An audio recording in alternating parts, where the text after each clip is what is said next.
Hello guys, welcome back to my next video. जैसे कि आप सभी को पता है कि हम 2022 की सीरीज़ को सॉल्व कर रहे हैं, तो हम पहुंच चुके हैं पार्ट 3 के क्वेश्चन नंबर चौथे का बी पार्ट में हम पहुंच चुके हैं। जैसे कि हमने इससे पहले किया था पार्ट ए, क्वेश्चन नंबर चौथे का पार्ट ए किया था। अगर आपको उसमें कोई कन्फ्यूज़न होगा तो आपने ज़रूर मुझे बताना है।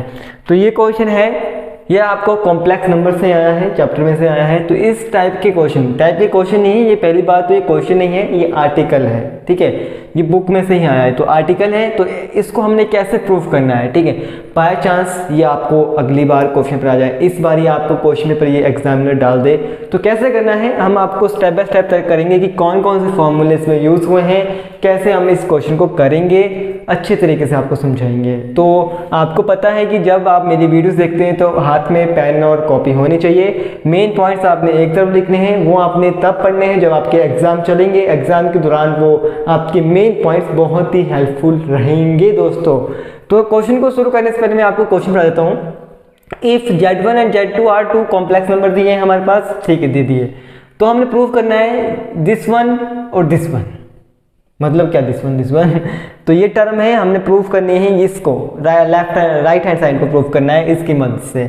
अब देखिए यहाँ पर पहले हम Z1 प्लस Z2 की वैल्यू निकालेंगे, फॉर्मूला अप्लाई करेंगे। तो फॉर्मूला क्या रहेगा, कैसे अप्लाई करेंगे, तो हम आपको पहले क्वेश्चन शुरू करने से पहले हम आपको बता देते हैं कि कौन सा फॉर्मूला इस क्वेश्चन में यूज़ होएगा। तो देखिए सबसे पहले मेन पॉइंट्स लिख लीजिए। जो इसका फॉर्मूला होएगा Z1 प्लस Z2 का स्क्वायर। क्या फॉर्मूला होगा दोस्तों, इसका फॉर्मूला होगा, एक तो आपको सिंपल टर्म में लिख देंगे Z1 प्लस Z2, ठीक है, एक का मॉड आ जाएगा। अब देखिए मॉड कैसे आएगा, Z1 प्लस Z2 का मॉड, ठीक है। यही अगर ऐसे होता Z1 मॉड Z1 Z2, तो ये मल्टीप्लिकेशन में है तो यही बन जाता Z1 Z2 इंटू में रहेगा, और ये बन जाएगा Z1 Z2 मॉड इंटू में, ठीक है, अगर मल्टीप्लिकेशन होगा। पर यहाँ पर प्लस का है तो प्लस वाले के लिए फॉर्मूला ये है। ये होगी बात नंबर 2। अगर आपके पास ऐसे होगा Z1 का बार, तो उसको हम लिख सकते हैं मॉड Z1 का स्क्वायर, ठीक है, लग गया बात। बाकी अगर इससे रिलेटेड अभी यूज़ होंगे कुछ फॉर्मूले और यूज़ होंगे इस क्वेश्चन में, वो भी आपको साथ में करवा दिए जाएंगे। पहले आपको ये मेन पॉइंट्स हैं जो कि आपको याद रखने पड़ेंगे। लिख लिए, लिखी नहीं अब तक, बड़े हरामी हो। उम्र बढ़ती जा रही है पर हरकतों में कुछ सुधार नहीं है, तो जल्दी से लिखो इनको मेन पॉइंट्स को, ठीक है। लिखने बहुत काम आएंगे, बाहर पछताएंगे आप, ठीक है। तो सॉल्व करते हैं, कैसे करेंगे। अब यहाँ पर अप्लाई करना है, फिर यहाँ पर अप्लाई करना है। दोनों दो इक्वेशन बनेगी, इसकी एक इक्वेशन, इसकी एक इक्वेशन, दोनों को ऐड करेंगे। ऐड करके बाद ये आ जाएगा, एकदम से आ जाएगा। देखना अभी एकदम क्वेश्चन करने की जरूरत नहीं है इसको, पर करेंगे हम, ठीक है। तो सोल्यूशन करेंगे। सबसे पहले हम लिखेंगे हेयर, यहाँ पर देखिए दोस्तों, यहाँ पर देखिए, यहाँ पर, ठीक है, पेपर सॉरी बोर्ड में देखिए, देख रहे हो ना, ठीक है। कितने पिक्सल पे देखते हो आप मेरी वीडियो, आप कमेंट करके बताना कि आप मेरी वीडियो कितने पिक्सल पे देखते हैं। 720 या 1080 या 360 या 240 या 144। इज्जत रखना कुछ भाई की, ठीक है। अच्छे से पिक्सल पे देखा करो, अच्छी क्वालिटी आएगी, ठीक है। यानी आपको मैं रिकमेंडेड करता हूँ कि 480 से अबव ही देखना, ठीक है। अच्छी क्वालिटी दिखेगी तो अच्छे ढंग से आपको समझ आएगा, ठीक है। ये नहीं कि देख रहे हैं 144 पे 240 पे, नहीं, 480 से अबव ही होनी चाहिए, या 480 रख लो या 480 से अबव, ठीक है। तो चलते क्वेश्चन में देखते हैं। हेयर Z1 प्लस Z2 का होल पावर। अब आपको पता है फॉर्मूला मैंने लिख दिया है, तो लिख दीजिए फॉर्मूला Z1 प्लस Z2, और इसका एक आ जाएगा मॉड में आ जाएगा, Z1 प्लस Z2 का मॉड, ठीक है, ऐसा आ जाएगा, ठीक है। अब इसको सॉल्व करेंगे। Z1 प्लस Z2 तो एज इट इज रहेगा। अब देखिए Z1 प्लस Z2 का मॉड बाहर है, तो कैसे लिखेंगे तोड़ के, Z1 का बार प्लस Z2 का बार। अब दोनों टर्म को मल्टीप्लाई कर दीजिए। कैसे करेंगे, पहले Z1 को इस पूरे टर्म के साथ मल्टीप्लाई करेंगे, फिर Z2 को इस पूरे टर्म के साथ मल्टीप्लाई करेंगे। पहले Z1 को इस टर्म के साथ मल्टीप्लाई करते तो बन जाएगा Z1 बार, ठीक है। फिर ये बनेगा प्लस Z1 Z बार 2। अब Z2 को मल्टीप्लाई करेंगे इस टर्म के साथ, ये बन जाएगा Z1 बार प्लस Z2 Z बार 2। समझा की बात। अब इसको क्या करेंगे हम, 1 वाले टर्म को हम सेम लिख देंगे, जैसे Z2 बार है उसको हम साथ में लिख देंगे, तो ये बन जाएगा Z1 बार प्लस Z2 बार, लिख दिया। अब जो टर्म लिखी उसको लिख दीजिए Z2 बार प्लस Z1 वाले टर्म पहले लिख दीजिए Z1 बार और Z2, हो गया। अब मैंने आपको बताया था कि मेन पॉइंट में आपको मैंने बताया था कि Z1 और Z1 बार को हम क्या लिख सकते हैं, मॉड Z1 बार। इसी तरह से अगर हमारे पास Z2 बार होगा तो उसको क्या लिख सकते हैं हम, Z2 बार, Z2 मॉड का स्क्वायर। तो आपने मेन पॉइंट्स में ऐड कर लेना है, ठीक है, कर लिया, बहुत अच्छी बात। तो लिख दीजिए, इसको हम लिखेंगे Z1 का स्क्वायर प्लस Z2 का स्क्वायर।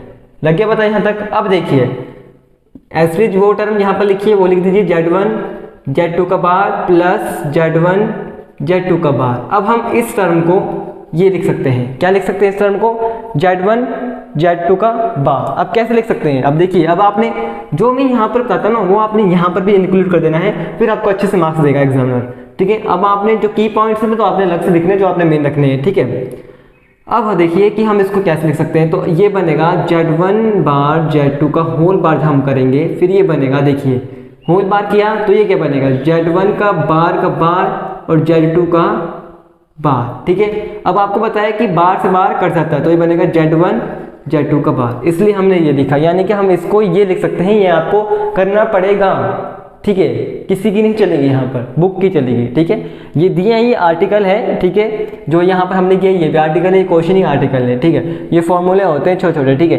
तो हम इसको ये लिख सकते हैं, लिख दिया। अब हम इस टर्म को देखिए क्या लिख सकते हैं, यहाँ पर प्लस का साइन लगेगा दोस्तों, अच्छा प्लस तो लगा दिया, सॉरी यहाँ पर मल्टीप्लिकेशन, सॉरी गलती हो गई थी, तो ये आएगा, हम इसको लिख सकते हैं। अब अगला स्टेप क्या लिखेंगे आप, अब आप लिख सकते हैं Z1 मॉड का स्क्वायर प्लस Z2 का mod square plus 2RE Z1 Z2 bar. अब आप बोलेंगे भैया अब कहाँ से ये आ गया नया, अब देखिए फिर से नया फॉर्मूला का इस नया आर्टिकल स्टार्ट हो चुका है। अब हम लिखते हैं RE Z is equal to Z1 plus Z2 का बार ओवर 2 यहाँ चले जाएगा, ये बन जाएगा 2RE, ठीक है, और is equal to Z1 plus Z2 bar. अब देखिए यहाँ पर Z1 की वैल्यू क्या है, Z1 Z2 बार, और Z2 की वैल्यू क्या है, Z1 Z2 बार। समझा की बात, क्या बोला मैंने, यहाँ पर देखिए Z1 की वैल्यू क्या है, Z1 Z2 बार है, और यहाँ पर Z2 बार की वैल्यू क्या है, ये है। समझ गए बात, कैसे किया, फिर हमने यहाँ पर ऐसे किया, ठीक है। अब आगे देखिए, आगे कैसे करेंगे, Z1 प्लस लगेगा, ठीक है, प्लस Z1 प्लस Z2, तो यहाँ पर भी आपने प्लस लगाना है, ठीक है। हम थोड़ा सा चेक कर लेते हैं कि यहाँ पर प्लस लगेगा या मल्टीप्लाई, क्योंकि कई बार हम भी कंफ्यूज हो जाते हैं, कई बार हम भी, हमारे से भी गलती हो जाती है, तो मैं चेक कर लेता हूँ कि क्या होएगा। तो हम सही करते हैं, हम गलत करते ही नहीं दोस्तों, हम बहुत कम चांस होता है जहाँ पर हम गलत होते हैं, तो हम यहाँ पर मल्टीप्लाई ही लगेगा, ठीक है। मुझे डाउट था ऐसे, देखो डाउट नहीं रहना चाहिए, अगर मुझ में डाउट है तो आप में डाउट्स कैसे क्लियर होंगे, तो मुझे पता था यहाँ पर Z1 Z2 बार ही होएगा, मैं सिर्फ चेक करने गया था, ठीक है। ये हो गया आपका दोस्तों, यहाँ पर आपने दे देना इसको इक्वेशन नंबर 1, ठीक है। लग गया पता कैसे आया, ये आपने याद रखना है, ये चीज़ कैसे स्टेप किए, ये आपको काम आएंगे आगे। अब आपने इक्वेशन 1 जो है वो इक्वेशन 1 हमने की है कि किसकी वैल्यू निकाली हमने, ये Z1 प्लस Z2 स्क्वायर आ गया। इसी तरह से हमने क्या करना है, अब इसकी वैल्यू निकालनी है, similarly mod Z1 minus Z2 square. अब आपको यही फॉर्मूला अप्लाई करना है, बस माइनस लगाना है। अब देखिए ऐसे भी सॉल्व कर सकते हैं। अब देखिए दूसरा मैं आपको बताता हूँ, अगर आपने शॉर्ट तरीके से करना है तो कैसे करेंगे, mod Z1 square plus mod Z2 square, बस इसकी जगह क्या करना है, माइनस लगाना है, बाकी एज इट इज लिख देना है। ये बनेगी क्वेश्चन नंबर 2। अगर आपने क्वेश्चन को बढ़ा चढ़ा कर लिखना है, यानी कि थोड़ा और लंबा करना है, तो आपने ऐसे ही करना है, माइनस कहाँ लगेगा, जहां पर माइनस से बीच में वहां पर आपने माइनस लगाना है, यहाँ पर माइनस, यहाँ पर माइनस, एज इट इज होएगा, बस माइनस का ध्यान रखना है, आपके पास फिर से यही इक्वेशन बन जाएगी। तो मैंने आपको सिंपल फॉर्म में बता दिया कि आपने क्या करना है, सिंपल सा यही टर्म लिखनी है, प्लस की जगह माइनस लगाना है और कुछ नहीं करना है। इक्वेशन 1 बन गई, इक्वेशन 2 बन गई, इसकी वैल्यू आ गई, इसकी वैल्यू आ गई, दोनों इक्वेशन को क्या करना है, ऐड करना है, ऐड इक्वेशन 1 एंड 2। तो ऐड करने के लिए हमारे को पहले क्या करना पड़ेगा, हमारे को ये मिटाना पड़ेगा, क्योंकि हमने लिखना तो है कहीं, तो अगर स्पेस नहीं होगा तो कहाँ लिखेंगे हम, नोटबुक हमारे पास है नहीं, ठीक है। तो हम liखेंगे पेपर बोर्ड पे, सॉरी ब्लैक बोर्ड पे, ठीक है। तो दोनों को हम ऐड करें, हम लिखेंगे नाउ एडिंग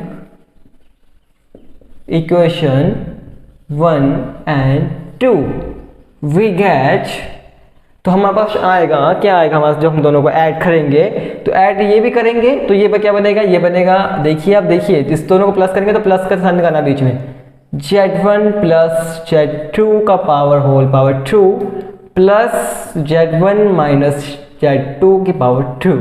लगे पता कैसे आया दोस्तों, ये टर्म कैसे आई, प्लस का निशान आएगा क्योंकि हमने ऐड करना है। अब देखिए यहीं पर मैं रफली बता रहा हूँ आपको, ठीक है, ये फेयर में नहीं करना है, मतलब क्वेश्चन पेपर नहीं करना है। अब हम इन दोनों को टर्म को ऐड करेंगे तो एक ये प्लस का है, ये प्लस का है, ठीक है, ये प्लस का, ये प्लस का है, ठीक है, ये प्लस का, ये प्लस का है, ठीक है, ये प्लस का, ये माइनस का है, तो प्लस माइनस का टर्म क्या हो जाएगी, कैंसिल आउट हो जाएगी दोस्तों, सेम टर्म है। अब क्या बचा हमारे पास 2Z1 का स्क्वायर प्लस 2Z2 का स्क्वायर। समझ गए बात कैसे है, समझ गए कैसे आया।